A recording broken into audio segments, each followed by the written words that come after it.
Seriously. The last time you released an album, it was under the moniker Canada's Finest, and it was a mix compilation. I guess going back, 5 years ago now? I think it's about time, bro. Do you think that the next one's going to be all Deko-Ze Productions? It has to be. Like, Nick Fiorucci, who runs High Bias, he approached me about doing Canada's Finest House 2. Mm-hmm. And I thought it was really interesting because I really like the idea to be able to gather so much amazing Canadian talent and put it at the forefront. Mm-hmm. Because something I've always found a little bit frustrating is being at some of the clubs here, and there seems to be this assumption, and part of it is the promoter's fault, but there's this assumption that unless there's some big superstar international DJ from Germany or England, that it's not worth going to. Mm-hmm. Whereas my thing is, obviously, there's great talent overseas, but there's some ridiculous talent in here in Canada as well. So to be able to like push that product and let people know, I think is essential. However, the only reason why I didn't do it is because I felt for me, I need to get more of my own productions done. Because for me to put out another comp, sure, that'd be cool, no problem. But that's not my focus right now. I want to get my own album done. Plain and simple.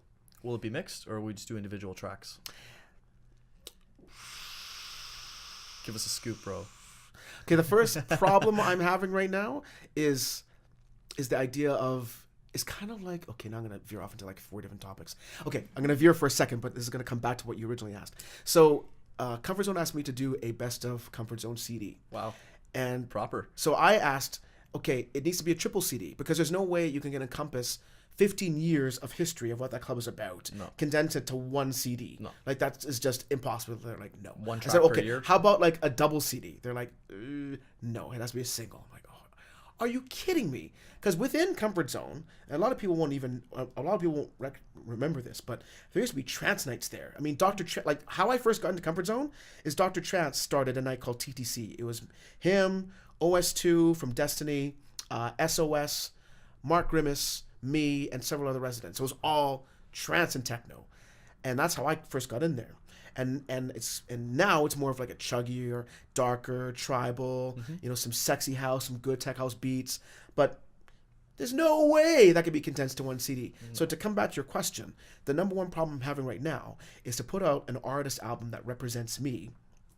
To be able to put out a single CD, I'm thinking right now might be difficult because for what I like, depending on the crowd and the atmosphere and time, I like some funky house, some nice vocals. I like some dirty tribal, some messed up beats. I love some good uplifting progressive. So for me, wow, I've really veered off. So yes. What about an EP though, bro? Like maybe 15 tracks of like your own production. Oh yes. That's something that's got to be on the horizon. Oh, for sure. Yes. Like the last thing that had come out was a Starkillers remix that me and Jerome Robbins did that came out on Play, and that did really well. And the next thing that's coming out is... That's on the new Miami mix, is it not? No, what's on Miami mix is me and Nick Fiorucci, Rise Up. Okay. And what's really funny about that track is we did that track, it came out June, and it's charting now in Italy, so like number 2 on the Club Parade charts. I do understand how these things work. Sometimes it just takes someone hearing something and then championing it, whether it came out yesterday or 8 months ago. But yeah, that came out on Miami mix. But my next track is going to be Sophie's Groove. That's coming out on Adam K's Hotbox digital label. Okay. And that's going to have a Jerome Robbins mix as well. Okay. And then my next release for High Bias is going to be me and Nick Fiorucci. That's called Something Different. It's going to be we call it Something Different because it's completely different from Rise Up. Rise Up was like an old school, very influenced by the Merc sound. Whereas Something Different is just, like, what I had in mind was Comfort Zone. Just dark, menacing, tribal. I love menacing. Yeah. Fist clenched. You're not smiling. Got like a little snarl on your face. People talk to you. Get the fuck out of my way. I'm here to dance. Like that kind of track, Beauty. Yes. And I've got 4 other solo projects on the go right now. Part of why I was late today, because I'm trying to get one of them done right now. So that could be another Hotbox digital release. Beauty. You have carved out a niche for yourself, brother, in both the gay and straight scenes in Toronto throughout the years. How do you feel they differentiate from each other, and how do you feel they're the same? Oh, how do I feel like different? Okay, in the way that they're the same is that, okay, no matter where you are or what vibe or what crowd or whether they're gay or straight, people will always, I think, have a need to blow off steam and dance and blow off some negative energy. Mm-hmm. That is always going to be paramount. I would say a difference is more so in the gay scene, we like to dance. If there's a beat playing, you better believe someone is like moving or shaking their butt for sure. I've been in many a conversation where my friends will not take me seriously because I'm listening fully to what they're saying, but I'm grooving, I got a little dance on at the same time. But I'm fully listening, but my body needs to respond to a beat. Not that straight people don't do that either, but we can be a little bit more unedited when it comes to that. One of the many things I find very interesting, a difference, is that they can be very separate on some levels. I mean, some of the top artists in the gay scene are virtually unheard of, and vice versa. I mean, for someone like Peter Rauhofer, for example, is like, I'd say probably in the top 3 of the gay DJs and producers. I'd say, yeah, of all time. I mean, he's the icon right now. I mean, he always headlines Government during Pride. I mean, he's the go-to guy. Yes. Whereas in the straight scene, not so much. No. Whereas on that same token, when you look at a similarity, you do have some people that cross both quite easily. Someone like Danny Tenaglia, someone like Dave Morales, Oscar G, Ralph Gates, and Merck. They can bring out a complete mix of both. Chosen Ceballos, who I love. Same with Tenaglia. When I hear Tenaglia's in town, like, whatever is being said for about 2 seconds just is not there. Because it's like, and you know why. Tenaglia. So yeah. Come back, Danny. What the hell, man? It's been too long. Yes, it has been way too long. Okay. I'm going to go out to Ballon Blanc in Montreal in 2 weeks. I'm thinking of going myself. Yes. 7-hour extended set. Well, extended for Danny, that's nothing. Yeah, 7 hours. That's an edit set. An extended set for him would be like 19 hours. Yeah. I remember he played here in Toronto a couple years ago for New Year's. I can't remember if it was Boa or Sonic. Anyways, he was playing a 17-hour set. Yep. And some people are like, oh my God, I can't believe he's playing that long. I'm like, I was there. I remember he signed the DJ booth after, too. Right on. Yeah. Right on. See, that's someone that loves the music. But to come back to your question, one of the many things I find very interesting is the time span. For example... Time span is in attention? No. Like and this is a very big generalization, so there's some people that don't fit this at all.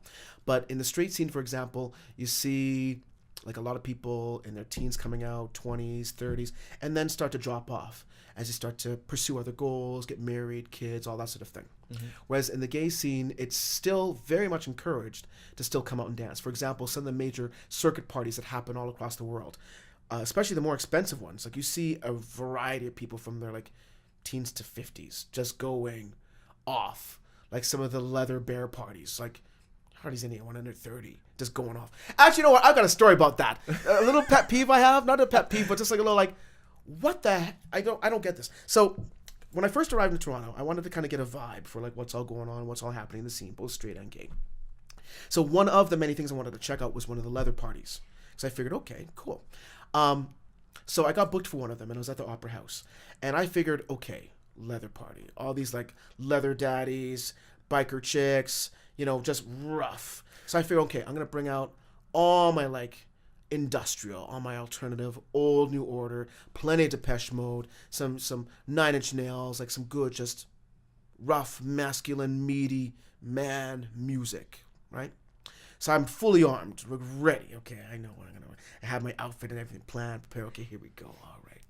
I walk in, and I hear this song playing, and I thought, oh, there is mutiny on the dance floor. There are people booing the DJ. There are people leaving. People are complaining. As I walk into the club, I look at the dance floor, and my whole world just went, rah! This makes no sense. I look at the dance floor, and I see all these, like, biker dudes who look like they'd kick your ass in a second. Big beards, rough-looking tattoos, piercings, you know, some of the diesel dags in the corner, going off to Xanadu. Olivia Newton-John. I thought... Really? And they were going off! Like, loving it. I'm not sure why I told you that, but yeah, that's just one thing that makes me... That's another big difference. I can't see... If I were to walk into Footwork and play Xanadu, I can't see anyone going off. No. At all. They're going off on you, basically. Yeah. For sure. I'd say that brings up another difference, is that... well, no, not really. I was going to say, within the gay scene, there's a little bit more of a desire for music that has some vocals, something you could latch on to. Okay. However, I wouldn't say that's entirely true because when you look at like some of the proper summer events, like a good boat cruise, there's nothing like a good vocal house track, like something like what's that track? Your Body by Tom Novi. Tom Novi. Like a good vocal track that brings everyone together. I think goes off no matter what scene. Mm-hmm. And I think to sort of summarize that party that you walked into, the gay crowd, if they don't like a track, they'll let you know they Absolutely. don't like a track. Yes. It's not going to be just, all right, we're grooving till the next song. Like, No. all right, get out. Like, it's time for the next guy to get on. Definitely. Yes. Yeah, I've actually experienced that myself, too. You play the wrong record, hey, man, all right, we'll just put this over here. Next one's going on. Vibe has changed. All right, here we go. Because they'll tell you, and they'll tell their friends, and now they'll tweet about it. Yeah. You got to be watching yourself for sure. So over the years, man, some faces come, some faces go in this industry, DJ-wise, promoter-wise, crowd-wise. Mm-hmm. What's kept you relevant for so long? What's kept me relevant?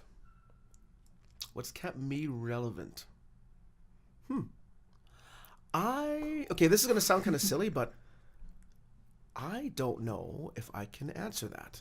I think what's kept me relevant is the people.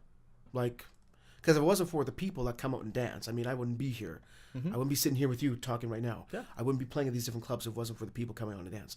So, I mean, I would like to think it's an ability to figure out and to manipulate a crowd and to get them to go off and to get them to dance. Mm-hmm. I think it's an ability to keep up with what's going on, but still inject my own personality into what I do. Mm-hmm. And I like to think, and now again, this is just in my own head. I mean, it's going to be the clubbers that could tell properly, but in my own head, it's still, for me, the number one thing is still the music. Mm-hmm. It's still about hearing that track that makes you go off, and oh my God, what mixes this? And myself just wanted to go out and dance because I just want to enjoy good quality music. Programming. I mean, even when it comes to like the people who are close to me in my life, nearly all of them I met through the scene.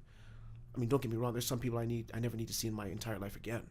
But for me, the music has always been extremely important. I mean, even if there wasn't a party, I mean, I can't ever remember a time. I can't remember before I was 4 years old and my dad started bringing records home. I can't remember when that started because there's always been music.